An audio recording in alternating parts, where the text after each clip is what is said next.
ये कानून जो है जब संविधान बन गया, ये तो 1935 की बात कर रहे हैं, लेकिन जब 1950 में भारत का संविधान लागू हो गया और उसमें मौलिक अधिकार के रूप में जीने का अधिकार दिया गया है आर्टिकल 21 में,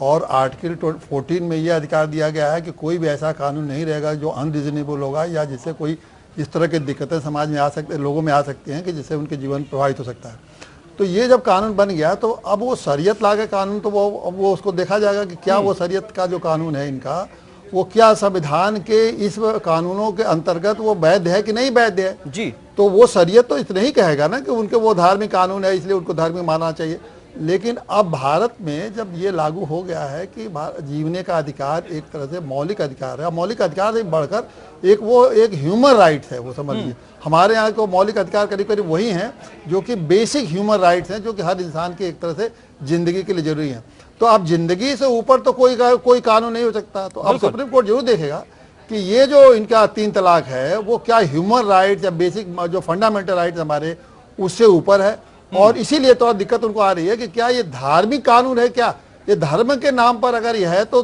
सुप्रीम कोर्ट देखने का दायित्व है उसका कि कहां तक हम धर्म के और ह्यूमन राइट्स या बेसिक जो फंडामेंटल राइट्स है उसमें कहां तक हम बैलेंस कर सकते हैं। ठीक है, धर्म के कानून, धर्म को मानना भी ये भी एक तरह से फंडामेंटल राइट है, लेकिन अगर 2 फंडामेंटल राइट, एक ह्यूमन बेसिक राइट जो है जो हमारा जीने का अधिकार है और एक धार्मिक राइट, अगर दोनों में अगर विरोधाभास है तो उसका भी व्याख्या सुप्रीम कोर्ट करेगी। तो पहले तो तय करेगी क्या धार्मिक राइट है कि नहीं। अगर ये धार्मिक अधिकार नहीं है ये तलाक, तो मैं समझता हूँ कोई दिक्कत नहीं है सुप्रीम कोर्ट के सामने। अगर ये देखता है कि इस तरह के तलाक से बड़ा शोषण हो रहा है, महिलाओं का शोषण हो रहा है, उन्हें दिक्कतें हो रही हैं, उनके राइट को वो इफेक्ट हो रहा है, तो निश्चित रूप से वो अलाउ नहीं करेगी इस तरह से 3 तलाक। लेकिन अगर धर्म के परिभाषा में वो आता है कि कुछ हद तक इनके धर्म का वो अंग है, तो उसको परिभाषित करेगी किस तरह से आप बैलेंस करें दोनों अधिकारों को, मौलिक अधिकारों को और धार्मिक अधिकारों को।